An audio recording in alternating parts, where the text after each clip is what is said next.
निर्वाचन आयोग निर्वाचन आयोग का गठन किस प्रकार होता है? मुख्य निर्वाचन आयुक्त तथा राष्ट्रपति द्वारा समय समय पर नियुक्त अन्य निर्वाचन आयुक्तों से। मुख्य निर्वाचन आयुक्त तथा अन्य निर्वाचन आयुक्तों की नियुक्ति कौन करता है? राष्ट्रपति।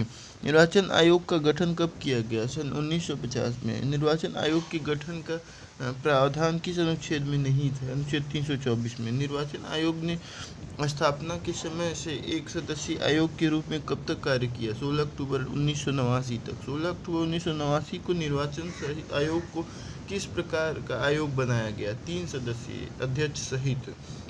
निर्वाचन आयोग को पुनः एक सदस्यीय कब किया गया? 2 जनवरी 1990 को। संसद द्वारा मुख्य निर्वाचन आयुक्त तथा अन्य निर्वाचन आयुक्त की सेवा की शर्तों का अधिनियम कब पारित किया गया? सन 1993 में। इस अधिनियम के द्वारा निर्वाचन आयोग को किस प्रकार का बनाया गया? 3 सदस्यीय। वर्तमान में निर्वाचन आयोग में कितने सदस्य होते हैं? कितने आयुक्त होते हैं? मुख्य आयुक्त तथा 2 अन्य आयुक्त। निर्वाचन आयोग किस आधार पर निर्णय लेता है? बहुमत के आधार पर। मुख्य निर्वाचन आयुक्त तथा अन्य निर्वाचन आयुक्त का वेतन एवं भत्ता किस पर भारित होता है? भारत की संचित निधि पर। मुख्य निर्वाचन आयुक्त का कार्यकाल कितने दिन का होता है? 6 वर्ष 65 वर्ष की आयु पूरी होने तक या जो भी पहले हो। मुख्य निर्वाचन आयुक्त अपना त्यागपत्र किसे दे सकता है? राष्ट्रपति को। मुख्य निर्वाचन आयुक्त को उसके पद से किस प्रकार हटाया जा सकता है? संसद द्वारा संकल्प महाभियोग पारित करके। मुख्य निर्वाचन आयुक्त के विरुद्ध महाभियोग की प्रक्रिया किस न्यायालय के न्यायाधीश की महाभियोग की प्रक्रिया से मिलती है? उच्चतम न्यायालय के। अन्य निर्वाचन आयुक्तों का कार्यकाल कितने समय का होता है? पद ग्रहण की तिथि से 6 वर्ष या 65 वर्ष की आयु तक, जो भी पहले हो। अन्य निर्वाचन आयुक्त अपना त्यागपत्र किसे दे सकते हैं? राष्ट्रपति को। निर्वाचन के अधीक्षण, निर्देशन तथा नियंत्रण करने वाली संस्था का क्या नाम है? निर्वाचन आयोग। निर्वाचन आयोग क्या है? एक संवैधानिक निकाय। नियुक्ति के पश्चात सेवा शर्तों में अलाभकारी परिवर्तन नहीं किया जा सकता। मुख्य निर्वाचन आयुक्त तथा अन्य आयुक्तों की। भारत के प्रथम मुख्य निर्वाचन आयुक्त कौन थे? सुकुमार सेन। भारत की प्रथम महिला मुख्य निर्वाचन आयुक्त कौन थी? श्रीमती वी.एस. रमा देवी। भारत का प्रथम कार्यवाहक मुख्य निर्वाचन आयुक्त कौन था? श्रीमती वी.एस. रमा देवी। मुख्य निर्वाचन आयुक्त की सहायता के लिए प्रादेशिक निर्वाचन आयुक्त को कौन नियुक्त कर सकता है? राष्ट्रपति।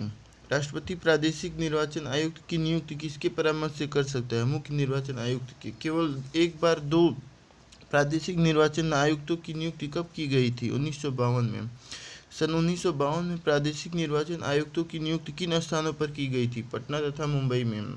सन 1956 में निर्वाचन आयोग में किस पद को सृजित किया गया? उप निर्वाचन आयुक्त के पद को। निर्वाचन आयोग किन निर्वाचनों के संचालन का अधीक्षण, निर्देशन एवं नियंत्रण करता है? संसद, राज्य विधानमंडलों, राष्ट्रपति तथा उपराष्ट्रपति के निर्वाचन का। संसद तथा राज्य विधानमंडलों के निर्वाचन में निर्वाचक नामावली कौन तैयार करवाता है? निर्वाचन आयोग। राष्ट्रपति तथा उपराष्ट्रपति के निर्वाचन में निर्वाचक नामावली कौन तैयार करवाता है? निर्वाचन आयोग। निर्वाचन क्षेत्रों का परिसीमन कौन करता है? निर्वाचन आयोग।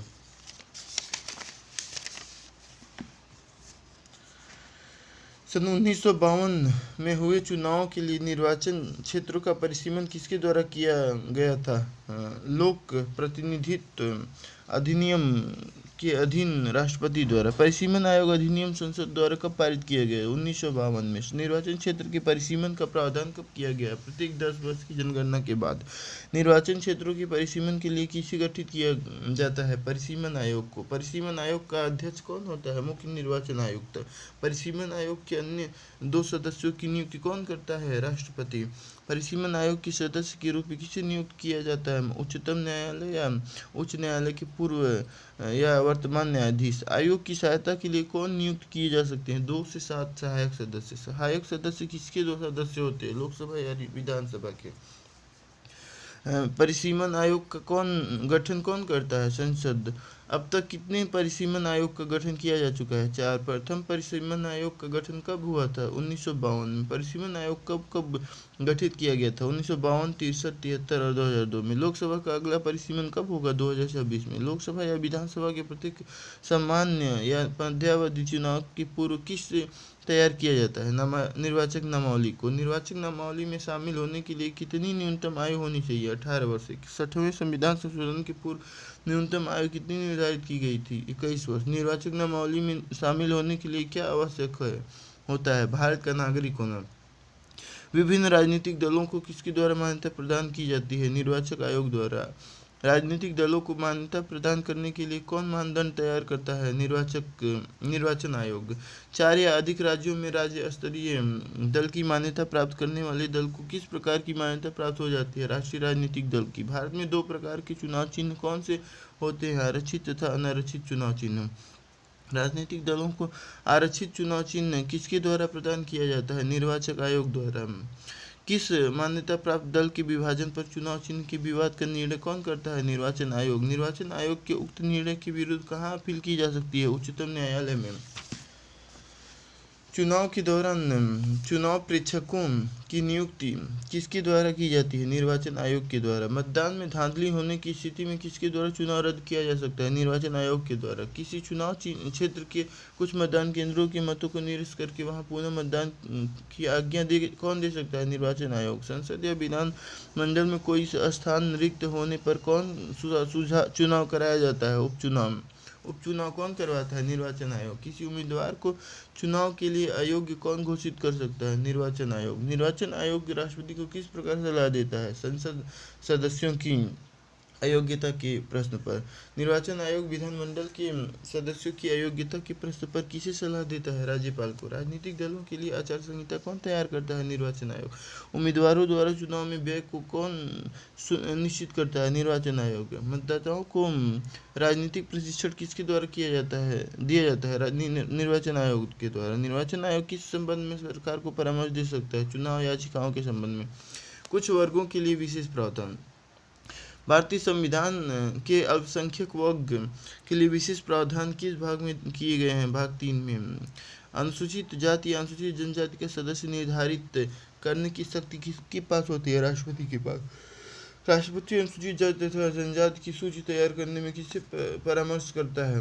प्रत्येक राज्य के राज्यपाल से। उक्त सूची का पुनरीक्षण करने की शक्ति किसके पास है? संसद के।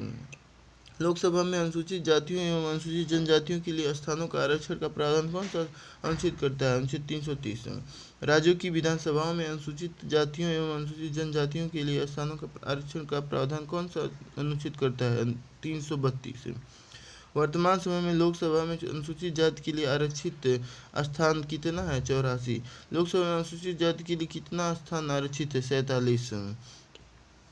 अनुसूचित जाति तथा अनुसूचित जनजाति आयोग के गठन का प्रावधान किस संशोधन में किया गया? 65वें संशोधन में द्वारा किया गया। अनुसूचित जाति एवं अनुसूचित जनजाति आयोग का गठन किसके द्वारा किया जाता है? राष्ट्रपति के द्वारा। अनुसूचित जाति एवं अनुसूचित जनजाति आयोग के कितने व्यक्ति होते हैं? 1 अध्यक्ष, 1 उपाध्यक्ष और 5 सदस्य। जनजातियों के कल्याण के लिए प्रभारी मंत्री का क्या नियुक्त करवाता है? अनुसूचित जाति झारखंड, छत्तीसगढ़ एवं अनुसूचित जनजाति आयोग। जनजातियों के कल्याण के लिए प्रभारी मंत्री किन राज्यों में नियुक्त होते हैं? मध्य प्रदेश में एवं उड़ीसा में। मध्य प्रदेश एवं उड़ीसा में। अनुसूचित जाति एवं तथा जनजातियों के प्रशासन के संबंध में विशेष उपबंध संविधान की किस अनुसूची में की गई है? 5वीं और 6ठी अनुसूची में। पिछड़ा वर्ग में कौन शामिल होता है? सामाजिक तथा शैक्षणिक दृष्टि से पिछड़ा समुदाय। सामाजिक तथा शैक्षणिक दृष्टि से पिछड़े समुदाय का निर्धारण किसके द्वारा किया जाता है? केंद्र तथा राज्य सरकारों द्वारा। पिछड़े वर्ग के लिए किसकी नियुक्ति की जाती है? एक मंत्री की। पिछड़े वर्गों की दशाओं के अन्वेषण के लिए किसकी नियुक्ति का प्रावधान है? आयोग की। पिछड़ा वर्ग आयोग का गठन कौन करता है? राष्ट्रपति। पिछड़ा वर्ग आयोग में सदस्यों की संख्या कौन निर्धारित करता है? राष्ट्रपति। राष्ट्रपति ने अब तक कितने पिछड़ा वर्ग आयोग का गठन किया है? 2। प्रथम पिछड़ा वर्ग आयोग कब गठित किया गया था? 29 जनवरी 1953 को। प्रथम पिछड़ा वर्ग आयोग के अध्यक्ष कौन थे? काका कालेलकर। दूसरा पिछड़ा वर्ग आयोग कब गठित किया गया? 20 सितंबर 1978 को। दूसरे पिछड़ा वर्ग आयोग के अध्यक्ष कौन थे? वीपी मंडल। राष्ट्रीय पिछड़ा वर्ग आयोग अधिनियम कब पारित किया गया? 1993 में।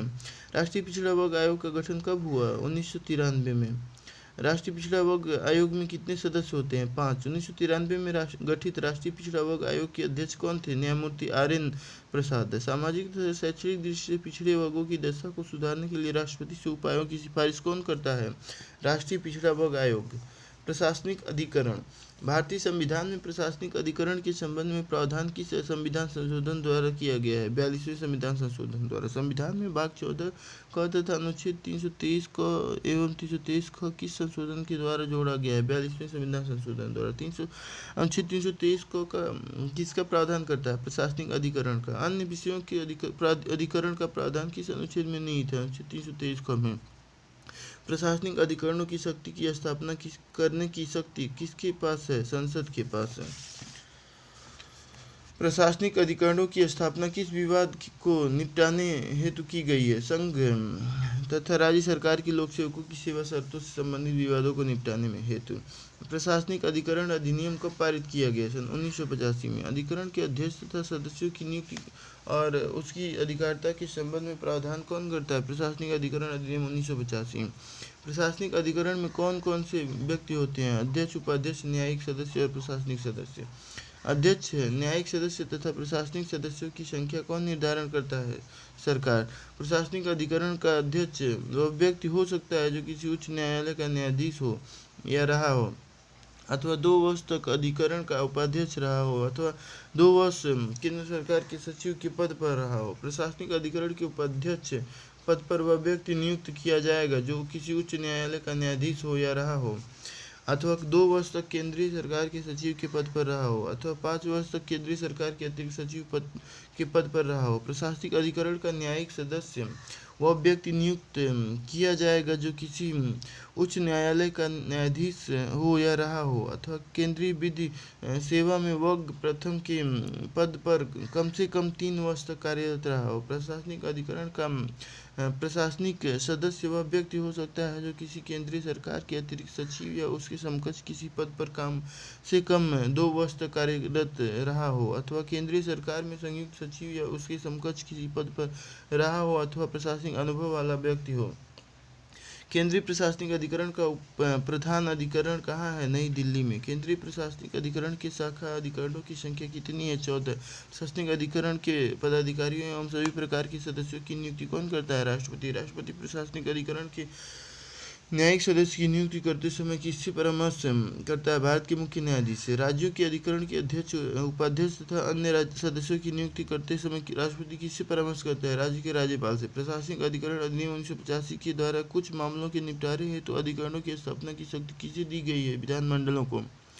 प्रादेशिक भाषाएं एवं संघ की भाषा। भारत की प्रचलित मातृभाषाओं की संख्या कितनी है? लगभग 1652। संविधान के द्वारा राजभाषाओं के रूप में कितनी भाषा मान्यता प्राप्त है? 22। राजभाषाओं के उपबंध किस अनुच्छेद में निहित है? अनुच्छेद 344। प्रारंभ में मान्यता प्राप्त राजभाषाएं कितनी थी? 14। सिंधी को राजभाषा का दर्जा किस संशोधन के द्वारा प्रदान किया गया? 21वें संशोधन के द्वारा। नेपाली, कोंकणी तथा मणिपुरी भाषा को राजभाषा का दर्जा दिया गया 71वें संविधान संशोधन के द्वारा। संघ की भाषा का उल्लेख किस अनुच्छेद में किया गया है? अनुच्छेद 343 में। किन भाषाओं को राजभाषा कहा जाता है? संविधान की 8वीं अनुसूची में उल्लिखित भाषाओं को।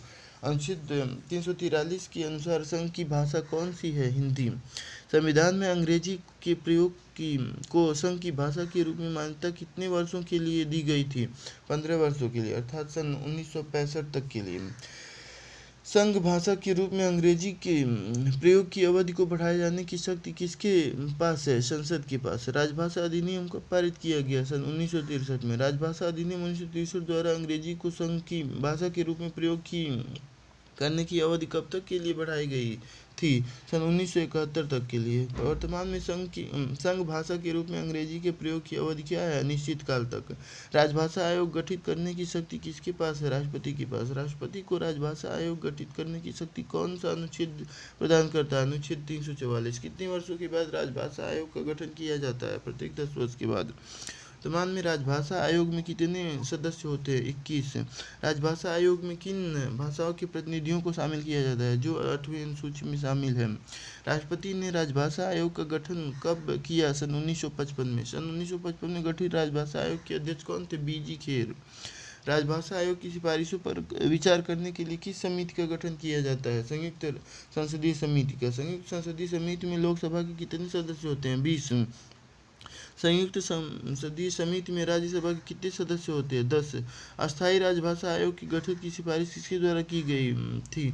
संयुक्त संसदीय समिति की द्वारा। 2 अस्थायी राजभाषा आयोगों का गठन कब किया गया था? सन 1961 में। अस्थायी राजभाषा आयोग को कब समाप्त किया गया था? सन 1976 में। वैज्ञानिक तथा तकनीकी शब्दावली आयोग किसके अधीन कार्य करता है? मानव संसाधन विकास मंत्रालय के अधीन। राज्य विधानमंडल की 8 अनुसूची में शामिल भाषाओं में से किसी एक या अधिक को राज्य की भाषा के रूप में चुनने की शक्ति किस अनुच्छेद के द्वारा की जाती है? अनुच्छेद 345 के द्वारा। किस भाषा को राज्यों के बीच परस्पर संबंधों तथा संघ एवं राज्यों के परस्पर संबंधों से में प्राधिकृत भाषा माना जाता है? संघ की राजभाषा को। उच्चतम न्यायालय एवं उच्च न्यायालयों की कौन सी भाषा है? अंग्रेजी। उच्चतम न्यायालय एवं उच्च न्यायालयों की भाषा अंग्रेजी को परिवर्तित करने की शक्ति किसके पास है? संसद के पास। राष्ट्रीय आपात की उद्घोषणा का उल्लंघन कौन सा अनुच्छेद करता है? अनुच्छेद 352। राष्ट्रीय आपात की उद्घोषणा किसके द्वारा की जाती है? राष्ट्रपति के द्वारा। राष्ट्रपति अनुच्छेद 352 के अधीन राष्ट्रीय आपात की उद्घोषणा किस आधार पर कर सकता है? युद्ध अथवा बाह्य आक्रमण अथवा सशस्त्र विद्रोह के आधार पर। सर्वप्रथम राष्ट्रपति द्वारा राष्ट्रीय आपात की घोषणा कब की गई थी? 26 अक्टूबर 1962 को। सन 1962 में की गई राष्ट्रीय आपात की घोषणा का मुख्य कारण क्या था? चीन द्वारा नेफा तथा लद्दाख क्षेत्र पर आक्रमण। सन 1962 में की गई राष्ट्रीय आपात की घोषणा कब तक प्रवर्तित रही? 10 जनवरी 1968 तक। सन 1962 में घोषित किए गए आपातकाल के दौरान किसका निलंबन किया गया था? अनुच्छेद 21, 22, 14 में प्रत्याशित मूल अधिकार, अनुच्छेद 32 तथा अनुच्छेद 226 का। भारत पर तिरछा अध्यादेश कब जारी किया गया था? 26 अक्टूबर 1962 को। दूसरी बार भारत में राष्ट्रीय आपात की घोषणा कब की गई? 3 दिसंबर 1971 को। सन 1971 में की गई राष्ट्रीय आपात की घोषणा का क्या आधार था? बाह्य आक्रमण। भारत में अनुच्छेद 352 के अधीन राष्ट्रीय आपात की उद्घोषणा अब तक कितनी बार की गई है? 3 बार। तीसरी बार राष्ट्रीय आपात की घोषणा कब की गई थी? 25 जून 1975 को। तीसरी बार राष्ट्रीय आपात की घोषणा का क्या आधार था? आंतरिक अशांति की आशंका। राष्ट्रपति राष्ट्रीय आपात की घोषणा किसके लिखित परामर्श से कर सकता है? केंद्रीय मंत्रिमंडल के। राष्ट्रीय आपात की उद्घोषणा को किसके द्वारा किसी भी समय वापस लिया जा सकता है? राष्ट्रपति के द्वारा। राष्ट्रपति द्वारा की गई राष्ट्रीय आपात की घोषणा का अनुमोदन कौन करता है? संसद। राष्ट्रपति द्वारा की गई राष्ट्रीय आपात की घोषणा के बाद संसद द्वारा कितने समय अंदर उसे अनुमोदित करना चाहिए? 1 मास की अवधि के अंदर। राष्ट्रीय आपातकाल की घोषणा के समय लोकसभा विघटित हो तो राज्यसभा द्वारा उस घोषणा को कब तक अनुमोदित हो जाना चाहिए? 1 माह के अंदर। आपातकाल की घोषणा के 1 मास के अंदर संसद द्वारा अनुमोदन न होने पर क्या प्रभाव पड़ता है? उद्घोषणा समाप्त हो जाती है।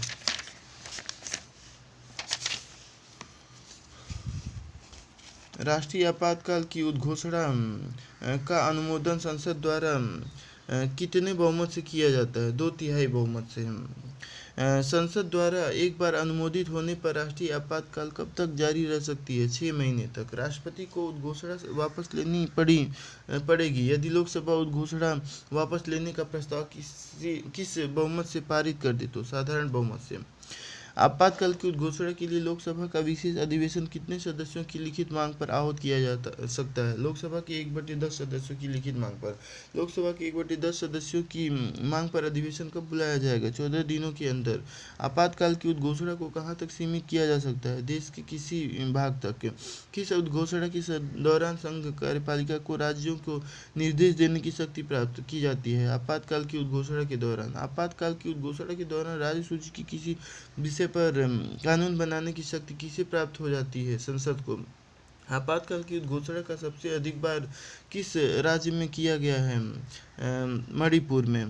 आपातकाल के दौरान आदेश द्वारा केंद्र और राज्यों के वित्तीय संबंधों में परिवर्तन कौन कर सकता है? राष्ट्रपति। आपातकाल के दौरान लोकसभा की अवधि में वृद्धि करने का अधिकार किसे प्राप्त हो जाता है? संसद को। संसद लोकसभा की अवधि में एक बार में कितनी समय की वृद्धि कर सकती है? 1 वर्ष की। लोकसभा की अवधि में की गई वृद्धि कब स्वतः समाप्त हो जाती है? आपातकाल की उद्घोषणा के प्रवर्तन में न रहने के 6 महीने बाद। आपातकाल की उद्घोषणा के दौरान किस अनुच्छेद में प्रत्याभूत मूल अधिकारों का स्वतः निलंबन हो जाता है? अनुच्छेद 19 में। आपातकाल की उद्घोषणा के दौरान किन अनुच्छेदों में प्रत्याभूत मूल अधिकार निलंबित नहीं किए जा सकते? अनुच्छेद 20 तथा 21 को।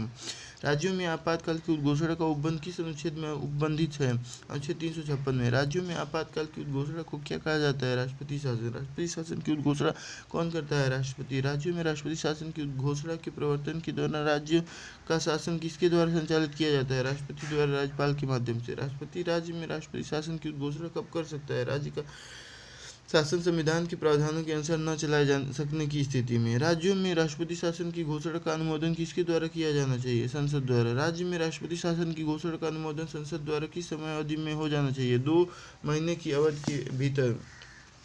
वित्तीय आपात की अवधि बढ़ाने के लिए बार बार संसद द्वारा अनुमोदन की आवश्यकता नहीं पड़ती है।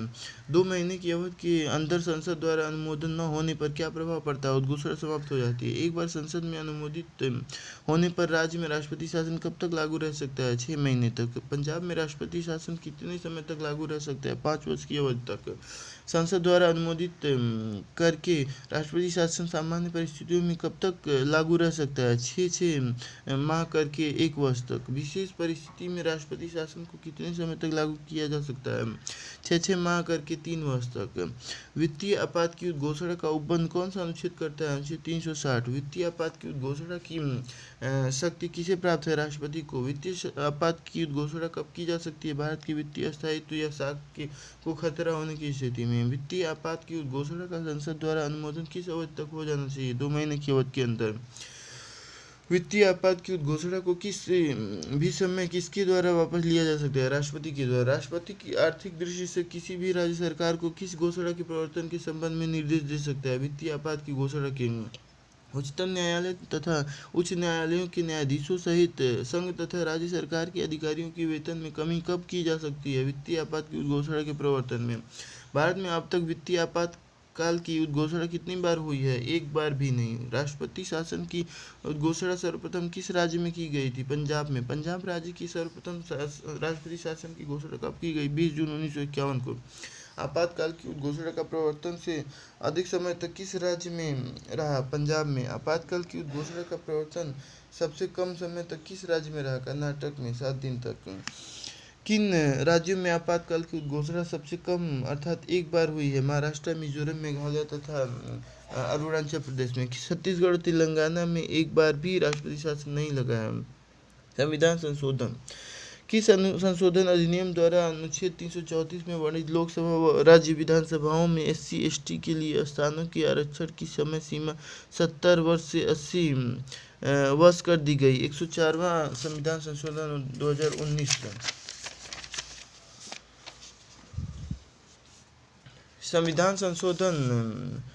भारतीय संविधान में संशोधन की प्रक्रिया का प्रावधान कौन सा अनुच्छेद करता है? अनुच्छेद 368। भारतीय संविधान में संशोधन कितने प्रकार से किया जा सकता है? 3 प्रकार से। संविधान में संशोधन करने की शक्ति किसे प्राप्त है? संसद को।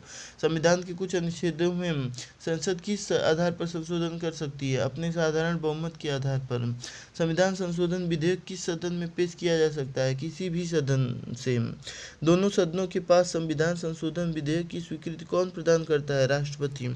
संविधान संशोधन विधेयक अधिनियम किसकी सम्मति से हो जाता है? राष्ट्रपति की। संविधान के कुछ अनुच्छेदों में संसद द्वारा संशोधन की किस बहुमत से किया जा सकता है? विशेष बहुमत से। विशेष बहुमत से क्या तात्पर्य है? सदन की कुल सदस्य संख्या का 50% + 1 तथा उपस्थित तथा मतदान करने वाले सदस्यों का 2/3 बहुमत। संविधान के कुछ प्रावधानों में संशोधन के लिए संसद के दोनों सदनों के द्वारा विशेष बहुमत के साथ ही किसकी आवश्यकता होती है? आधे से अधिक राज्यों की विधानसभाओं के अनुमोदन की राष्ट्रपति के निर्वाचन, उच्चतम न्यायालय तथा उच्च न्यायालयों के गठन तथा क्षेत्राधिकार, संघ कार्यपालिका शक्ति का विस्तार, 7वीं अनुसूची, संसद में प्रतिनिधित्व तथा संविधान संशोधन की प्रक्रिया आदि प्रावधानों में संविधान संशोधन किस प्रकार किया जा सकता है? संसद के विशेष बहुमत तथा आधे से अधिक राज्यों की स्वीकृति द्वारा। कोई संशोधन विधेयक राज्यों की विधानसभाओं की स्वीकृति के लिए कब व किसके द्वारा भेजा जाता है? संसद के दोनों सदनों द्वारा विशेष बहुमत के वापस होने पर। किस प्रकार का संशोधन विधेयक राष्ट्रपति की सम्मति के लिए रखा जाता है?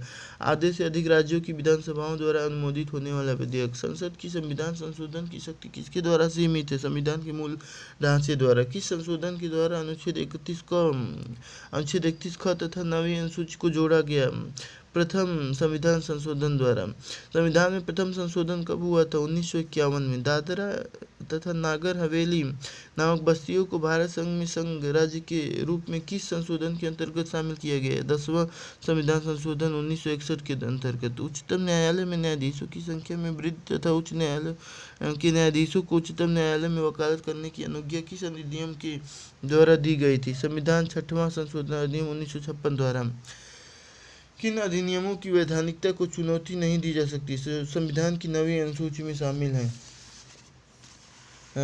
गोवा दमन दीव को भारत का संघ राज्य क्षेत्र किस संशोधन के द्वारा घोषित किया गया? 12वें संविधान संशोधन अधिनियम 1962 द्वारा। पांडिचेरी के लिए विधानसभा तथा मंत्रिमंडल के गठन हेतु प्रावधान किस संशोधन के द्वारा किया गया? 14वां संविधान संशोधन अधिनियम 1962 द्वारा। पंजाब राज्य का पुनर्गठन करके हरियाणा राज्य तथा हिमाचल संघ राज्य क्षेत्र की स्थापना किस संशोधन के द्वारा की गई? 18वें संविधान संशोधन अधिनियम 1966 द्वारा। 8वीं अनुसूची में सिंधी भाषा को किस संशोधन के द्वारा शामिल किया गया? 21वें संविधान संशोधन अधिनियम 1967 के द्वारा। भूतपूर्व नरेशों के विशेष अधिकारों तथा प्रिवी पर्स के अधिकार को किस संशोधन के द्वारा समाप्त किया गया? 26वें संविधान संशोधन अधिनियम 1971 द्वारा। संविधान की उद्देशिका में पंथ निरपेक्ष, समाजवादी तथा अखंडता शब्दों को किस संशोधन के द्वारा जोड़ा गया? 42वें संविधान संशोधन के द्वारा। संविधान के भाग 4 में 4 क तथा अनुच्छेद 51 में 51 क जोड़कर नागरिकों के मूल कर्तव्यों का उल्लेख किस संशोधन के द्वारा किया गया? 42वें संविधान संशोधन के द्वारा। संपत्ति के मूल अधिकारों को समाप्त करके विधिक अधिकार किस संशोधन के द्वारा बनाया गया? 44वें संविधान संशोधन द्वारा। 10वीं अनुसूची को जोड़कर दल बदल को रोकने के लिए कानून के द्वारा बनाया गया? 52वें संविधान संशोधन अधिनियम 1985 के द्वारा। मतदान करने की न्यूनतम आयु 21 वर्ष से घटाकर 18 वर्ष किस संविधान संशोधन के द्वारा किया गया? 61वें संविधान संशोधन अधिनियम 1989 के द्वारा। अनुसूचित जाति तथा जनजाति आयोग के गठन की व्यवस्था किस संशोधन के द्वारा की गई? 65वें संविधान संशोधन अधिनियम 1996 द्वारा। दिल्ली का नाम राष्ट्रीय राजधानी राज्य क्षेत्र तथा इसके लिए 70 सदस्यीय विधानसभा एवं 7 सदस्यीय मंत्रिपरिषद की व्यवस्था किस संशोधन के द्वारा की गई? 69वें संविधान संशोधन अधिनियम 1991 द्वारा। संघ राज्य क्षेत्रों की विधानसभाओं के सदस्यों का राष्ट्रपति के निर्वाचन मंडल में किस संशोधन के द्वारा शामिल किया गया? 70वें संविधान संशोधन अधिनियम 1992 द्वारा। संविधान की 8वीं अनुसूची में 71वें संविधान संशोधन अधिनियम 1992 द्वारा शामिल की गई भाषाएं कौन कौन सी हैं? नमक, मणिपुरी, नेपाली, कोंकणी। संविधान में भाग 9 तथा अनुसूची 11 को जोड़कर पंचायती राज की स्थापना का प्रावधान किस संशोधन के द्वारा किया गया? 73वें संविधान संशोधन अधिनियम 92 के द्वारा। संविधान में 12वीं अनुसूची जोड़कर नगरीय स्थानीय शासन को किस संशोधन के द्वारा संरक्षण प्रदान किया गया? 74वें संविधान संशोधन अधिनियम 1992 के द्वारा। संविधान में भवन की किराए संबंधी विवाद को हल करने के लिए अधिकरणों की स्थापना के संबंध में किस संशोधन द्वारा प्रावधान किया गया? 75वें संविधान संशोधन अधिनियम 1993 के द्वारा। तमिलनाडु सरकार द्वारा पारित पिछड़े वर्गों के लिए सरकारी नौकरी में 69% आरक्षण का उपबंध करने वाले अधिनियम को 9वीं अनुसूची में किसके द्वारा शामिल किया गया? 76वें संशोधन अधिनियम 1994 द्वारा। उच्चतम न्यायालय द्वारा मंडल आयोग के मामले में दिए गए निर्णय को समाप्त करने हेतु कौन सा संविधान संशोधन पारित किया गया? संविधान का 77वां संशोधन अधिनियम 1995 द्वारा। 9वीं अनुसूची में विभिन्न राज्यों द्वारा पारित 27 भूमि सुधार विधियों को किसके द्वारा समाविष्ट किया गया? संविधान का 78वां संशोधन अधिनियम 1995 द्वारा। अनुसूचित जाति एवं जनजाति के लिए विधानमंडलों में आरक्षण की अवधि 60 वर्ष अनुच्छेद 330 में किस संशोधन द्वारा की गई? संविधान का 79वां संशोधन अधिनियम 1999 द्वारा। कुछ केंद्रीय करों तथा शुल्कों से होने वाली आय से 29% राज्यों के देने की सिफारिश को लागू करने के लिए संशोधन किसके द्वारा किया गया? संविधान के 80वें संशोधन अधिनियम 2000 द्वारा। संविधान के अनुच्छेद 16 में नया खंड 4 ख जिसके द्वारा अनुसूचित जाति एवं अनुसूचित जनजातियों व अन्य पिछड़े वर्गों के लिए सरकारी नौकरी में 50 की सीमा को समाप्त कर दिया गया। संशोधन का 81वां संशोधन अधिनियम 2000 द्वारा। संविधान के अनुच्छेद 335 में अनुसूचित जाति एवं अनुसूचित जनजातियों के लिए आरक्षित पदों की परीक्षा में अर्हता अंकों व या मूल्यांकन के मानकों में किसके द्वारा छूट प्रदान की गई? संविधान का 82वां संशोधन अधिनियम 2000 द्वारा। 243 अंगम में नया खंड 3 को जोड़कर जो अनुसूचित जातियों के आरक्षण से संबंधित है, अरुणाचल प्रदेश पर लागू न करने हेतु प्रावधान किसके द्वारा किया गया? संविधान का 83वां संशोधन अधिनियम 2000 द्वारा। जब तक 2026 के पश्चात की गई जनगणना के आंकड़े प्रकाशित नहीं कर दिए जाते तो विभिन्न प्रयोजनों हेतु राज्य की आबादी को निर्धारण करने हेतु प्रावधान किसके द्वारा किया गया? संविधान का 84वां संशोधन अधिनियम 2001 द्वारा। किसी वर्ग की प्रोन्नति के मामले के संबंध में अनुच्छेद 16 में संशोधन किसके द्वारा किया गया? संविधान का 85वां संशोधन अधिनियम 2001 द्वारा। 14 वर्ष की आयु के बालकों के लिए शिक्षा के आधार को मूल अधिकार किसके द्वारा बनाया गया? संविधान का मूल अधिकार बनाया गया संविधान का 86वां संशोधन अधिनियम 2002 द्वारा। प्रादेशिक निर्वाचन क्षेत्रों के पुनर्गठन के लिए जनगणना की संख्या के लिए सन 2001 को आधार बनाने हेतु किसके द्वारा प्रावधान किया गया? संविधान का 87वां संशोधन अधिनियम 2003 द्वारा। अनुच्छेद 338 में अनुसूचित जातियों के लिए आयोग की स्थापना का उपबंध किसके द्वारा किया गया? संविधान का 89वां संशोधन अधिनियम 2003 द्वारा। केंद्र एवं राज्यों में मंत्रिमंडल की संख्या को सीमित करने हेतु तथा दल बदल को रोकने हेतु किसके द्वारा प्रावधान किए गए? संविधान के 91वां संशोधन अधिनियम 2003 द्वारा। बोडो, डोंगरी, मैथिली दलित भाषाओं को 8वीं अनुसूची में किसके द्वारा जोड़ा गया है? संविधान का 92वां संशोधन अधिनियम 2003 द्वारा। किस संविधान संशोधन अधिनियम में 8वीं अनुसूची में उल्लिखित भारतीय भाषाओं में उड़िया या नाम बदलकर ओडिया कर दिया गया? 96वां संविधान संशोधन अधिनियम 2011 द्वारा।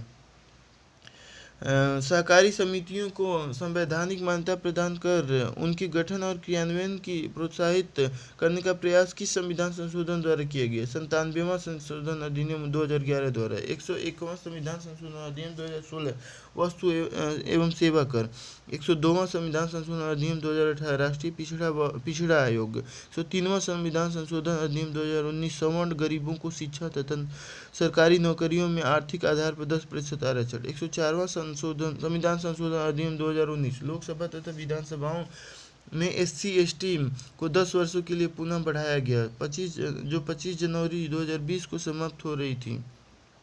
साथ ही सब एंग्लो इंडियन की नियुक्ति अब नहीं हो सकेगी। 105वां संविधान संशोधन अधिनियम 2021 अब राज्य भी अपने यहाँ सामाजिक शैक्षणिक दृष्टि से पिछड़े लोगों की लिस्ट बनाकर आरक्षण का लाभ दे सकेंगे। भारत में राजनीतिक दल। भारत में वास्तविक अर्थ में राजनीतिक दल का गठन 1920 में हुआ। भारत में सर्वप्रथम गठित राजनीतिक दल कौन सा है? भारतीय राष्ट्रीय कांग्रेस। पहली बार केंद्र में दूसरे दल की सरकार कब बनी? सन 1977 में। राजनीतिक दलों का पंजीकरण किसके द्वारा किया जाता है? निर्वाचक आयोग के द्वारा। पंजीकृत राजनीतिक दलों को आरक्षित चुनाव चिन्ह किसके द्वारा आवंटित किया जाता है? निर्वाचन आयोग के द्वारा। 1952 में निर्वाचन आयोग द्वारा राष्ट्रीय दल के रूप में मान्यता प्राप्त दलों की संख्या कितनी थी? 14। निर्वाचन आयोग द्वारा निर्वाचन प्रतीक, आरक्षण और आवंटन आदेश कब घोषित किया गया? सन 1968 में। भारतीय राष्ट्रीय कांग्रेस का प्रथम विभाजन कब हुआ था? 1907 में। कांग्रेस पार्टी का दूसरा विभाजन 1969 में। सन 1969 में कांग्रेस पार्टी किन दो दलों में विभाजित हो गई? सत्तारूढ़ कांग्रेस एवं संगठन कांग्रेस। सन 1978 में सत्तारूढ़ कांग्रेस, जिससे कि वास्तविक कांग्रेस की मान्यता प्राप्त हुई थी, का विभाजन किस नाम से किया गया था? कांग्रेस बी तथा कांग्रेस आई। वर्तमान में राष्ट्रीय दल के रूप में मान्यता प्राप्त कांग्रेस पार्टी कौन सी है? कांग्रेस आई। जनसंघ का पुनर्गठन होकर किस पार्टी का गठन हुआ? भारतीय जनता पार्टी का। भारतीय जनता पार्टी का गठन कब हुआ था? 6 अप्रैल 1980 को। भारतीय जनता पार्टी के प्रथम अध्यक्ष कौन थे? अटल बिहारी वाजपेयी। वर्तमान में लोकसभा में प्रमुख विपक्षी दल कौन सा है? भारतीय जनता पार्टी। जनता दल का गठन कब हुआ था? अक्टूबर 1988 को। भारतीय कम्युनिस्ट पार्टी के संस्थापक कौन थे? एम.एन. राय। भारतीय कम्युनिस्ट पार्टी की स्थापना कब हुई? 26 दिसंबर 1925 को। भारतीय संविधान को दास्ता का घोषणा पत्र किस पार्टी ने कहा था? भारतीय कम्युनिस्ट पार्टी ने। भारतीय कम्युनिस्ट पार्टी मार्क्सवादी का गठन कब हुआ था? सन 1964 में। द्रविड़ मुनेत्र कड़गम की स्थापना कब हुई थी? सन 1949 में। द्रविड़ मुनेत्र कड़गम डीएमके की स्थापना किसने की थी? सी.एन. अन्नादुराई ने। द्रविड़ मुनेत्र कड़गम यानी डीएमके का विभाजन कब हुआ था? 1972 में। द्रविड़ मुनेत्र कड़गम का गठन किसने किया था? एम.वी. रामचंद्रन ने। नेशनल कांग्रेस का गठन किसके द्वारा किया गया था? शेख अब्दुल्ला के द्वारा। जम्मू कश्मीर के विलय पर जम्मू कश्मीर का प्रधानमंत्री किसे बनाया गया? शेख अब्दुल्ला को। मुस्लिम लीग का गठन कब हुआ था? सन 1906 में। भारत के विभाजन के लिए किसे मुख्य रूप से उत्तरदायी माना जाता है? मुस्लिम लीग को। तेलुगु देशम पार्टी का गठन कब हुआ था? सन 1982 में। तेलुगु देशम पार्टी का संस्थापक कौन था? एन.टी. रामाराव। ब्रिटिश शासन काल में स्थानीय स्वायत्त शासन की स्थापना का असफल प्रयास किसने किया था? वायसराय लॉर्ड रिपन ने। पंचायती राज। भारत में पंचायतों के गठन का निर्देश कौन देता है? संविधान का अनुच्छेद 40 और 243। ग्राम पंचायत का विषय क्या है? विषय है राज्य सूचिका। ग्राम पंचायत विषय राज्य सूचिका। प्रथम पंचायती राज एवं सामुदायिक विकास मंत्री कौन थे? एस.के. डे। सामुदायिक विकास कार्यक्रम कब प्रारंभ किया गया? 2 अक्टूबर 1952 को। ग्रामोद्धार समिति का गठन कब किया गया? सन 1957 को। ग्रामोद्धार समिति के अध्यक्ष कौन थे? बलवंत राय मेहता। स्तरीय पंचायती राज की व्यवस्था किस समिति ने की थी? मेहता समिति ने। मेहता समिति की सिफारिशों के आधार पर पंचायती राज अधिनियम किस राज्य की विधानसभा द्वारा पारित किया गया? राजस्थान विधानसभा द्वारा। राजस्थान विधानसभा द्वारा पंचायती राज अधिनियम कब पारित किया गया? 2 सितंबर 1959 को। पंचायती राज का उद्घाटन कहाँ किया गया? राजस्थान के नागौर जिले में। आंध्र प्रदेश में पंचायती राज व्यवस्था को कब पारित किया गया? सन 1959 में। पंचायती राज व्यवस्था की शुरुआत क्रमशः कब किन राज्यों में हुई थी? सन 1960 में। राजस्थान, आंध्र प्रदेश एवं असम में सन 1962 में। तमिलनाडु तथा कर्नाटक में 1963 में। महाराष्ट्र में। अशोक मेहता समिति का गठन कब किया गया था? सन 1977 में। अशोक मेहता समिति किससे संबंधित है? पंचायती राज व्यवस्था से। पंचायती राज को संवैधानिक मान्यता प्रदान करने के लिए किस समिति ने सिफारिश की थी? पी.के. थुंगन समिति ने। पंचायती राज को किस संशोधन के द्वारा संवैधानिक मान्यता प्रदान की गई थी? 73वें संविधान संशोधन अधिनियम 1993 द्वारा। पंचायती राज दिवस 24 अप्रैल को मनाया जाता है। 20 लाख से कम जनसंख्या वाले राज्यों में किस प्रकार की व्यवस्था की गई? 2 स्तरीय पंचायत अर्थात जिला और ग्राम स्तर के गठन की। 20 लाख से अधिक जनसंख्या वाले राज्यों में किस प्रकार की पंचायतों की व्यवस्था की गई? त्रिस्तरीय पंचायतों के गठन की। SC/ST का आरक्षण उनकी जनसंख्या के अनुपात के आधार पर होता है। महिलाओं के लिए आरक्षण 1/3 है। सभी स्तरों की पंचायतों का कार्यकाल कितने वर्ष का होता है? 5 वर्ष का। केरल, जम्मू कश्मीर, त्रिपुरा, मणिपुर, मेघालय, नागालैंड, मिजोरम तथा सिक्किम में पंचायतों की व्यवस्था किस प्रकार की है? एक स्तरीय अथवा ग्राम पंचायत। उत्तर प्रदेश, बिहार, महाराष्ट्र, आंध्र प्रदेश, पंजाब, गुजरात, गोवा, तमिलनाडु, हिमाचल प्रदेश, राजस्थान में पंचायती राज व्यवस्था का स्तर कैसा है? त्रिस्तरीय। पश्चिम बंगाल में पंचायती राज व्यवस्था किस प्रकार की है? 4 स्तरीय। 2 स्तरीय पंचायती राज व्यवस्था किस राज्यों में है? असम, मध्य प्रदेश, कर्नाटक, उड़ीसा एवं हरियाणा में। कार्यकाल के प्रारंभ में 2 वर्ष के अंदर अविश्वास प्रस्ताव नहीं लाया जा सकता है। राज्य सरकार यदि चाहे तो ओबीसी के लिए भी आरक्षण का प्रावधान कर सकती है। डॉक्टर अंबेडकर ने पंचायती राज व्यवस्था का विरोध किया था। नगरीय शासन। भारत में सर्वप्रथम नगर निगम स्थापना संस्था की स्थापना कहाँ की गई थी? मद्रास में। मद्रास, कलकत्ता तथा बम्बई के तीनों महानगरों में नगर निगमों की स्थापना किसके अधीन की गई थी? 1793 के चार्टर अधिनियम के अधीन। शाही विकेंद्रीकरण आयोग कब गठित किया गया था? सन 1909 में। नगरीय प्रशासन के लिए स्पष्ट प्रावधान किस अधिनियम में किया गया था? सन 1919 के अधिनियम में। नगरीय शासन व्यवस्था किसका विषय है? राज्य सूचिका। नगरीय प्रशासन के लिए किस संविधान संशोधन अधिनियम में प्रावधान किया गया कि 74वां संविधान संशोधन अधिनियम 1993 में? संविधान में भाग 9 क तथा 12वीं अनुसूची को किस संविधान संशोधन अधिनियम के द्वारा जोड़ा गया? 74वें संविधान संशोधन अधिनियम द्वारा। नगरीय संस्थाओं की अवधि कितनी निर्धारित है? 5 वर्ष की। SC/ST का आरक्षण उनकी जनसंख्या के अनुपात के आधार पर होता है। महिलाओं के लिए आरक्षण 1/3 है।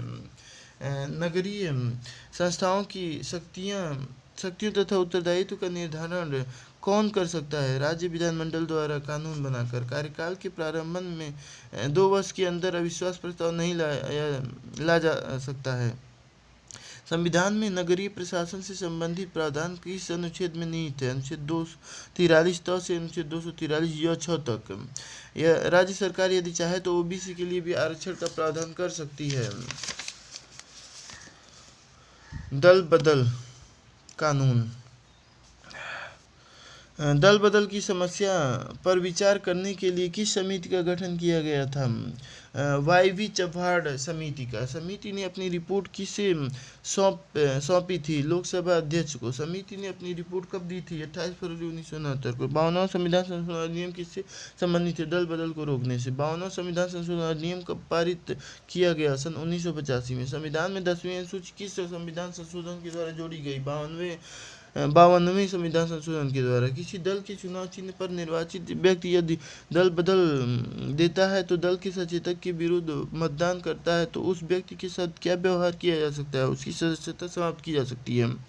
निर्दलीय प्रत्याशी के रूप में निर्वाचित होने वाले व्यक्ति के द्वारा किस दल की सदस्यता ग्रहण कर लेने पर उसकी निर्वाचित सदस्यता पर क्या प्रभाव पड़ता है? उसकी निर्वाचित सदस्यता समाप्त हो जाती है। यदि संसद या राज्य विधानमंडल का कोई नामजद सदस्य की सदस्यता के लिए शपथ ग्रहण करने के 6 माह बाद किसी राजनीतिक दल में शामिल हो जाता है तो उसकी उस सदन की सदस्यता पर क्या प्रभाव पड़ता है? सदन की सदस्यता समाप्त हो जाती है। 2 या अधिक दलों के आपस में विलय हो जाने पर सदस्यों की सदस्यता किस स्थिति में समाप्त नहीं होगी? उन दलों के संसदीय तथा विधायक दल के सदस्य दोनों तिहाई सदस्यों द्वारा विलय का संकल्प पारित करने की स्थिति में। दल की सदस्यता छोड़ देने के आधार पर सदन से सदस्यता किसके मामले में समाप्त नहीं होती है? लोकसभा तथा विधानसभा के अध्यक्ष या उपाध्यक्ष तथा राज्यसभा द्वारा विधान परिषद की सभापति या सभापति के मामले में। या दल बदल के आधार पर किसी सदन के सदस्य की सदस्यता उस दल को से अनुशासनहीनता के कारण निष्कासित किए जाने पर भी समाप्त नहीं होती है। हाँ, दल बदल के आधार पर अयोग्यता से संबंधित प्रश्न का निर्णय कौन करता है? सदन का अध्यक्ष या सभापति। राज्य स्तर की पार्टी की मान्यता। विधानसभा के निर्वाचन में 3% सीटें या 3 सीटें हैं, इन दोनों में जो अधिक आय प्राप्त किया हो। लोकसभा या विधानसभा के चुनाव में कोई पार्टी किसी राज्य में वैध मत का 8% मत प्राप्त किया हो। विधानसभा के निर्वाचन में वैध मत का 6% के साथ राज्य की विधानसभा में 2 सीटें भी प्राप्त किया हो। या लोकसभा के निर्वाचन में उस राज्यों में वैध मत का 6% के साथ उस राज्य की विधानसभा में 2 सीटें भी प्राप्त किया हो। राष्ट्रीय स्तर की पार्टी की मान्यता। कोई पार्टी 4 राज्यों में राज्य स्तर की पार्टियों की मान्यता प्राप्त कर लेती है तो उसे राष्ट्रीय स्तर की पार्टी की मान्यता दे दिया जाता है। या लोकसभा के निर्वाचन में 2% सीटें 11 जिसका विस्तार कम से कम 3 राज्यों में होना चाहिए। लोकसभा के चुनाव में कुल वैध मत 6% कम से कम 4 राज्यों में प्राप्त किया हो, साथ ही उस राज्य या किन्हीं राज्यों से लोकसभा में 4 सीटें होना आवश्यक है। या विधानसभा के चुनाव में कुल वैध मतों का 6% कम से कम 4 राज्यों में प्राप्त किया हो, साथ ही उस राज्य या किन्हीं राज्यों में लोकसभा में 4 सीटें होना भी आवश्यक है।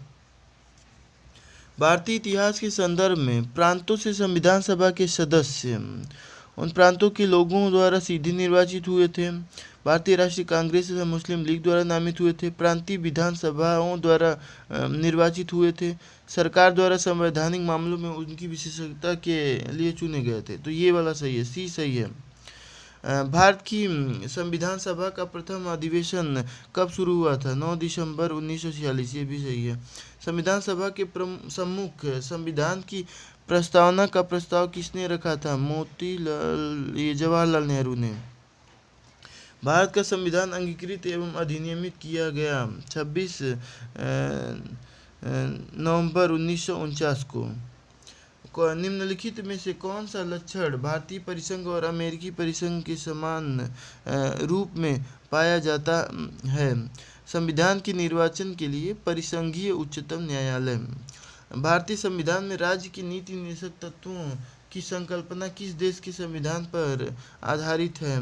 आयरलैंड। लिखित संविधान का प्रारंभ किस देश से हुआ है? अमेरिका से।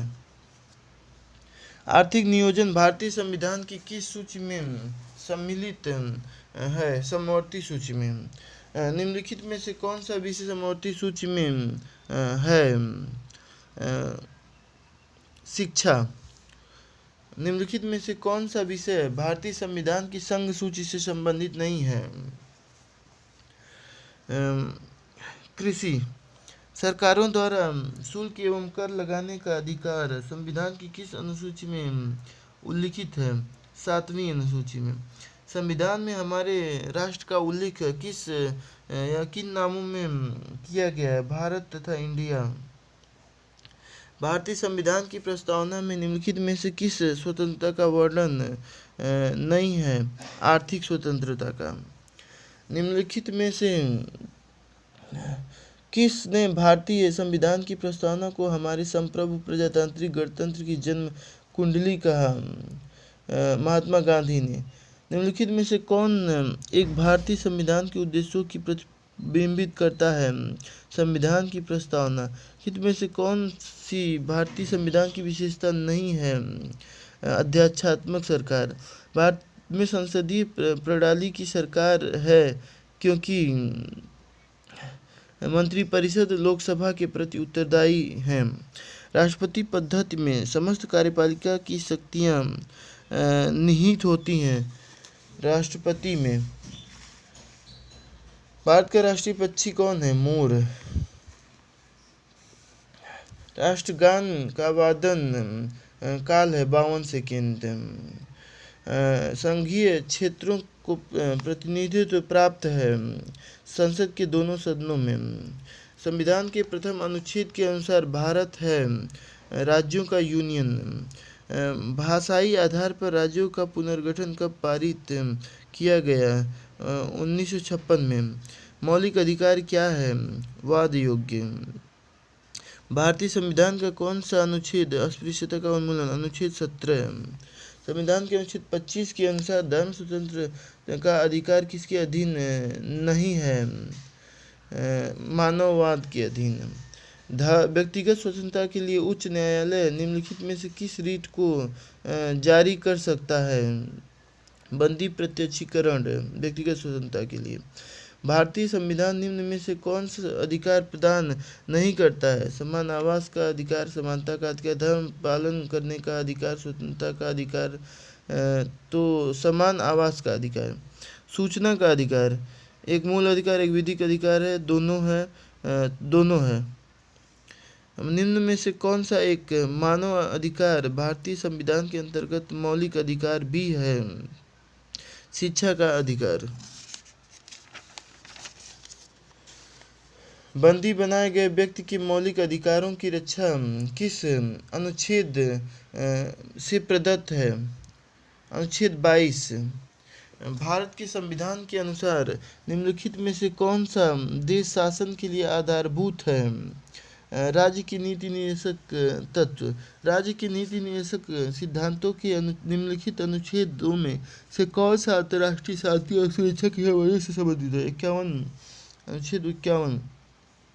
निदेशक तत्व क्या है? अवाद योग्य। भारत की प्रभुता, एकता और अखंडता की रक्षा करने और उसे अक्षुण्ण बनाए रखने के मूल कर्तव्य को किस स्थान पर रखा गया है? तीसरे स्थान पर। भारतीय संविधान के किस अनुच्छेद में 42वें संविधान संशोधन विधेयक द्वारा मूल कर्तव्यों को सम्मिलित किया गया है? 51A में। भारत के राष्ट्रपति पर महाभियोग चलाने के लिए कम से कम कितने दिन पूर्व की सूचना आवश्यक है? 14 दिन। भारतीय संविधान के लिखित में से किस एक संशोधन द्वारा राष्ट्रपति को कोई भी मामला मंत्रिपरिषद द्वारा पुनर्विचार करने के लिए वापस भेजने का अधिकार है?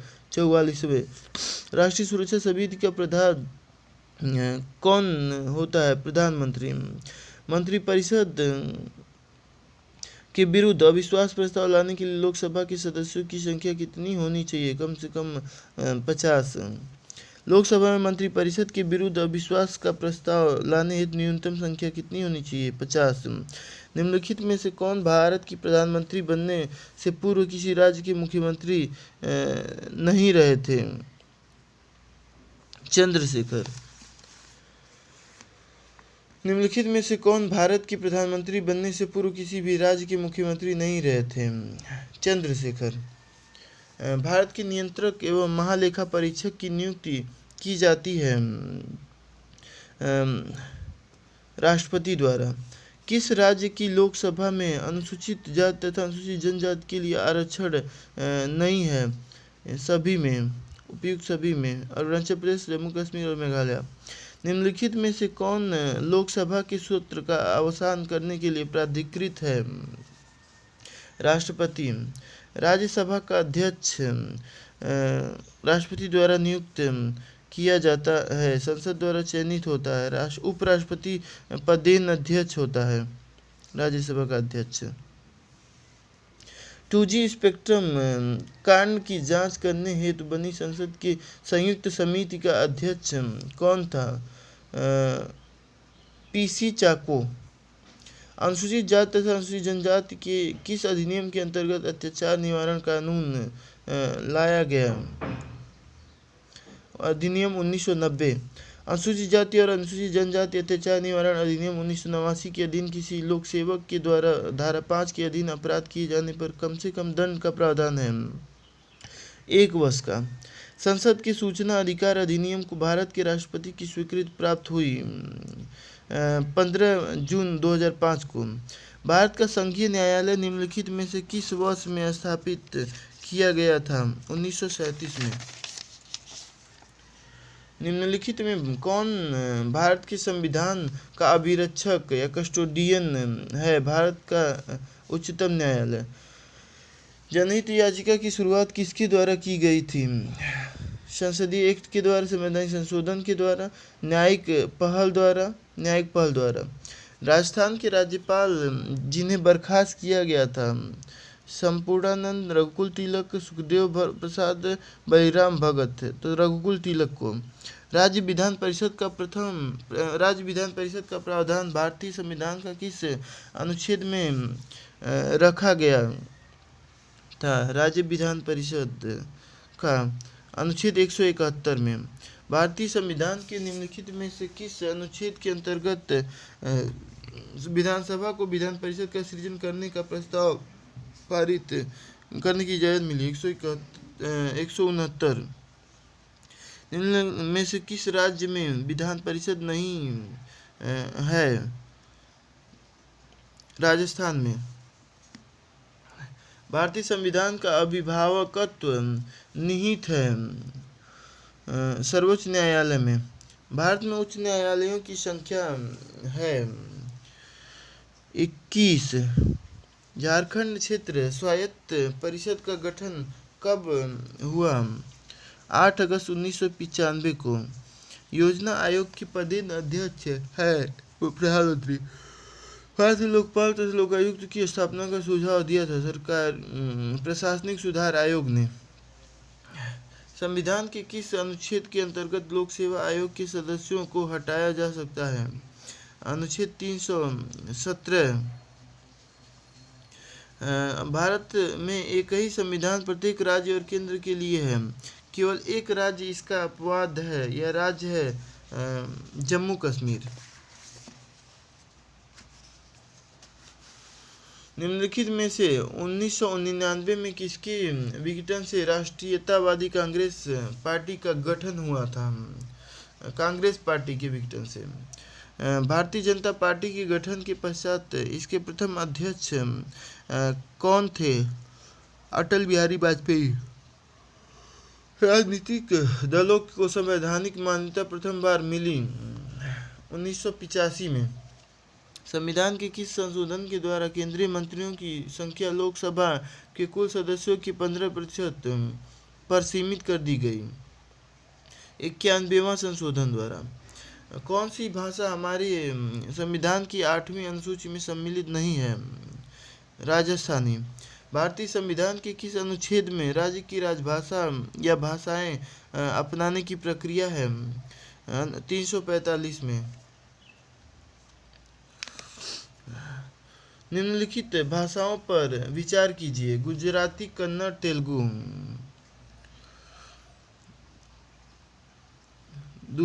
उपयुक्त में से किनको सरकार ने श्रेणी यानी क्लासिकी भाषाएं घोषित की है? तो कन्नड़ और तेलुगु को। पंचायती राज विषय है राज्य की सूची पर। राज्यसभा का अभिप्राय है एक पंचायत क्षेत्र के लोग जिला अधिकारी में अभिषेचित लोग ग्राम स्तर की पंचायत क्षेत्र के निर्वाचित नामांकन की लोग पंचायतों के सदस्य। तो ग्राम सभा का अभिप्राय है ग्राम स्तर की पंचायत क्षेत्र के निर्वाचक नामावली में पंजीकृत लोग। पंचायती राज प्रणाली में पंचायत समिति गठित होती है ग्राम स्तर पर, खंड स्तर पर, जिला स्तर पर, राज्य स्तर पर। तो खंड स्तर पर पंचायती राज प्रणाली में पंचायत समिति। अच्छा, अंतर्राष्ट्रीय न्यायालय का मुख्यालय कहाँ है? हेग में। एशिया की धुरी विदेश नीति की रणनीति है यूएसए की। ब्रिटिश समाचार पत्रों का केंद्र कौन सा है? Fleet street. प्रथम भारतीय प्रधानमंत्री जिन्होंने अफगानिस्तान की यात्रा की थी? जवाहरलाल नेहरू। भारतीय प्रेस काउंसिल एक अर्ध न्यायिक वैधानिक संस्था है। भारत के प्रथम विधि विश्वविद्यालय की स्थापना अगस्त 1887 में कहाँ हुई थी? बेंगलुरु में। भारतीय विदेश नीति जो तटस्थता पर आधारित थी को प्रारंभ किया गया था नेहरू द्वारा। अंतर्राष्ट्रीय विकलांग दिवस मनाया जाता है 3 दिसंबर को। ब्रिटिश भारत में सांप्रदायिक प्रतिनिधित्व की व्यवस्था निम्नलिखित में से किस अधिनियम द्वारा की गई थी? मार्ले मिंटो सुधार 1909 द्वारा। 1935 के अधिनियम के द्वारा स्थापित संघ में अवशेष शक्तियां किसको दी गई थी? गवर्नर जनरल को। भारतीय संघवाद किस देश की पद्धति पर आधारित है? यूएसए, कनाडा सही है। किस प्रधानमंत्री के कार्यकाल के दौरान भारत के संविधान में 9वीं अनुसूची को पुनः स्थापित किया गया? नेहरू। भारतीय संविधान की 6ठी अनुसूची के प्रावधान निम्नलिखित में से किस राज्य में लागू होते हैं? तीनों में। पहला है सिर्फ त्रिपुरा में। संविधान के कौन से भाग में पंचायती राज से संबंधित प्रावधान सम्मिलित किए गए हैं? तो भाग 9 में। भारत के संविधान की प्रस्तावना में कितने प्रकार का न्याय, स्वतंत्रता, समानता एवं भ्रातृत्व का उसी क्रम में उल्लेख किया गया है? तो तीसरा, पांचवा, दूसरा और पहला। भारत में दल विहीन 3, 5, 2 और 1। भारत में दल विहीन प्रजातंत्र किसने प्रस्तावित किया था? गांधी ने और जयप्रकाश नारायण ने।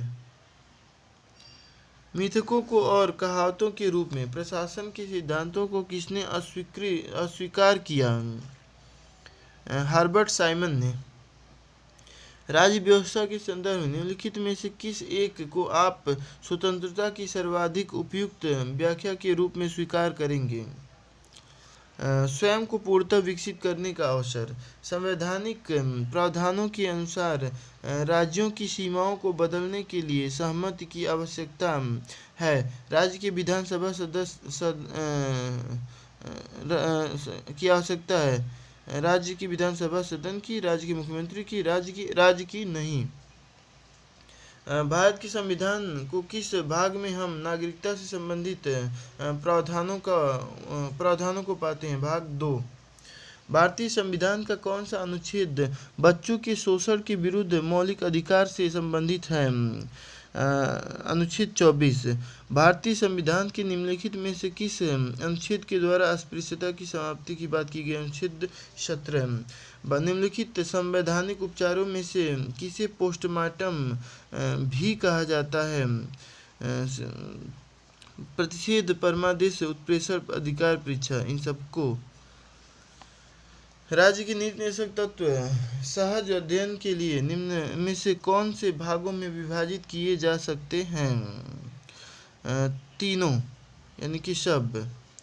42वां संविधान संशोधन द्वारा किस अनुच्छेद के माध्यम से श्रमिकों की प्रबंधन में भागीदारी सुनिश्चित की गई है? अनुच्छेद 43A में। लोकसभा में केंद्र शासित केंद्रों का सर्वाधिक प्रतिनिधित्व कितना हो सकता है? 20। लोकसभा में अनुसूचित जाति के लिए आरक्षित स्थानों की संख्या कितनी है? 84। निम्न में से कौन अपने पद की शपथ नहीं लेता है? स्पीकर। धन विधेयक भारत के संविधान के किस अनुच्छेद में परिभाषित किया गया है? अनुच्छेद 110। सिविल अधिकार संरक्षण अधिनियम 1955 के अंतर्गत सभी दंडनीय अपराध संज्ञेय तथा संक्षिप्त विचारणीय, संज्ञेय तथा असमनीय, असंज्ञेय तथा जमानतीय है। पहला और दूसरा सही है। जनहित याचिका की अवधारणा की शुरुआत किस देश में हुई है? यूएसए में। भारतीय संविधान के किस अनुच्छेद के तहत राज्यपाल को विधानमंडल के विश्रांति काल में अध्यादेश प्रख्यापित करने की शक्ति प्राप्त है? 2013 में। निम्नलिखित में से किसे भंग नहीं किया जा सकता पर समाप्त किया जा सकता है? विधान परिषद को। निम्नलिखित में से कौन एक संविधानेतर संस्था है? राज्य लोक सेवा आयोग, वित्त आयोग, निर्वाचन आयोग, नीति आयोग। तो नीति आयोग। हमारे देश के प्रथम लोकपाल कौन है? पिनाकी चंद्र घोष। राष्ट्रीय मानवाधिकार आयोग के अध्यक्ष एवं अन्य सदस्यों की नियुक्ति के लिए सिफारिशें करने वाली समिति का कौन सदस्य नहीं है? राज्यसभा का सभापति। भारत की प्रथम महिला मुख्य निर्वाचन आयुक्त कौन थी? वीएस रमा देवी। किसी व्यक्ति को एक ही अपराध के लिए एक बार से अधिक अभियोजित और दंडित नहीं किया जाएगा। यह अनुच्छेद निम्न में से किस अनुच्छेद में वर्णित है? 20 में। भारत रत्न और पद्म पुरस्कारों की संबंध निम्नलिखित कथनों पर विचार कीजिए। भारत रत्न और पद्म पुरस्कार भारत के संविधान अनुच्छेद 18(1) के अंतर्गत उपाधियां हैं। 1954 में प्रारंभ किए गए पद्म पुरस्कारों को केवल एक बार निलंबित किया गया था। किसी वर्ष विशेष में भारत रत्न पुरस्कारों को अधिकतम संख्या 5 है, 3 है ना? तीसरा तो एकदम गलत है, यानी कि पहला और नहीं, तीनों सही दिखा रहा है, तीनों सही है। संवैधानिक प्रकार का आशय क्या है? संवैधानिक प्रकार का आशय क्या है? कोई सरकार जो संविधान की सीमाओं से परिबद्ध हो। 26 जनवरी 1950 को भारत की वास्तविक संवैधानिक स्थिति क्या है? संपूर्ण प्रभुत्व संपन्न पंथ निरपेक्ष लोकतांत्रिक गणराज्य। भारतीय संविधान के अंतर्गत धन का केंद्रीकरण किसका उल्लंघन करता है? राज्य के नीति के निर्देशक तत्व हैं। भारत के संदर्भ में निम्नलिखित कथनों पर विचार कीजिए। जब एक कैदी पर्याप्त आधार प्रस्तुत करता है तो ऐसे कैदी को पैरोल मना नहीं किया जा सकता है, क्योंकि वह उसके अधिकार का मामला बन जाता है। सही बात है। कैदी को पैरोल पर छोड़ने के लिए राज्य सरकारों के अपने नियम है, ये भी सही है। यानी कि पहला और दूसरा नहीं सही है, लेकिन दूसरा सही है। भारत के संदर्भ में निम्नलिखित कथनों पर विचार कीजिए। न्यायिक हिरासत का अर्थ है कि अभियुक्त संबंधित मजिस्ट्रेट की हिरासत में है और ऐसे अभियुक्त को पुलिस स्टेशन के हवालात में रखा जाता है, न कि जेल में। न्यायिक हिरासत के दौरान मामले के प्रभारी पुलिस अधिकारी न्यायालय की अनुमति के बिना संदिग्ध व्यक्ति से पूछताछ नहीं कर सकते। दूसरा ही सही है, केवल दूसरा, पहला गलत है। निम्नलिखित में से कौन सा कारक किसी उदार लोकतंत्र में स्वतंत्रता की सर्वोत्तम सुरक्षा को नियत करता है? शक्तियों का पृथक्करण। 121 भारत के संदर्भ में निम्नलिखित कथनों पर विचार कीजिए। भारत में केवल एक ही नागरिकता और एक ही अधिवास है। जो व्यक्ति जन्म से नागरिक हो केवल यही राष्ट्राध्यक्ष बन सकता है। गलत है। जिस विदेशी को एक बार नागरिकता दे दी गई है किसी भी परिस्थिति में उसे नहीं। पहला वाला सिर्फ सही है, केवल एक। 122 भारतीय न्यायपालिका के संदर्भ में निम्नलिखित कथनों पर विचार कीजिए। भारत के राष्ट्रपति की पूर्वानुमति से भारत के मुख्य न्यायमूर्ति द्वारा उच्चतम न्यायालय से सेवानिवृत्त किसी न्यायाधीश को उच्चतम न्यायालय के न्यायाधीश के पद पर बैठने और कार्य करने हेतु बुलाया जा सकता है। भारत में किसी भी उच्च न्यायालय को अपने निर्णय के पुनर्विलोकन की शक्ति प्राप्त है, जैसे कि उच्चतम न्यायालय के पास है। केवल पहला सही है, दूसरा गलत है। भारतीय राज्य व्यवस्था में निम्नलिखित में से कौन सी अनिवार्य विशेषता है जो दर्शाती है कि उसका स्वरूप संघीय है? न्यायपालिका की स्वतंत्रता सुरक्षित है। संघ की विधायिका में संगठक इकाइयों के निर्वाचित प्रतिनिधि होते हैं। केंद्रीय मंत्रिमंडल में क्षेत्रीय पार्टियों के निर्वाचित प्रतिनिधि होते हैं। मूल अधिकार न्यायालयों द्वारा प्रवर्तनीय हैं। तो केवल पहला, न्यायपालिका की स्वतंत्रता सुरक्षित है। निम्नलिखित कथनों पर विचार कीजिए। भारत में ऐसा कोई कानून नहीं है जो प्रत्याशियों को किसी एक लोकसभा चुनाव में 3 निर्वाचन क्षेत्रों से लड़ने से रोकता है। 1991 के लोकसभा चुनाव में श्री देवीलाल ने 3 लोकसभा निर्वाचन क्षेत्रों से चुनाव लड़ा था। ये वाला अब गलत हो गया है, अब तो ये वाला भी सही है। वर्तमान नियमों के अनुसार यदि कोई प्रत्याशी किसी एक लोकसभा चुनाव में कई निर्वाचन क्षेत्रों के उपचुनावों का खर्च उठाना चाहिए जिन्हें उसने खाली किया है, बशर्ते वह सभी निर्वाचन क्षेत्रों से विजयी हुआ हो, तो केवल दूसरा सही है, बाकी सब गलत है। भारत के संविधान के किस अनुच्छेद के अंतर्गत निजता का अधिकार संरक्षित है? आर्टिकल 21 के तहत।